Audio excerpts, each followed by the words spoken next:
तारीख से ऐसा हो रहा है ना कि धीरे धीरे बढ़ते ही चला जा रहा है, रुक नहीं रहा। चलिए तो देखिए आइए इधर वापस आइए।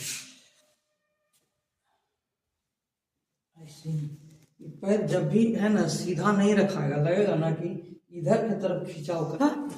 दिक्कत हमारा ये पैर में था, चलने में नहीं बन रहा था, जैसे लग रहा है कि नस खींच रहा है। अच्छा। मतलब देखने से ऐसे लगे कि हमको पैरालिसिस लग गया, ऐसा हो रहा था ना है था वो। हाँ, ऐसा था। अभी सुधार है? हाँ बहुत सुधार है, अब तो सब पैर उर अपने से देखिए सब मुड़ने चलने लगा। मोजा खोलिए।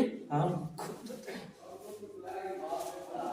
पहले उंगली नहीं मुड़ता था? नहीं, एक भी नहीं, चलता ही नहीं था। ये आगे वाला भाग तो कुछ काम नहीं था। अच्छा। स्किन में जान था, टच करते थे लगता था, लेकिन चलता नहीं। चप्पल फेंका गया चप्पल, तो पहनने के लिए हाथ से ही उसको प्रयास करते थे कि ऐसे लगा ले। कितना दिन दवाई खाए हैं? ज्यादा नहीं लगता है, वो सोमवार को आए थे ना, आज संडे है। आज संडे 5 से 6 एक हफ्ता लगभग।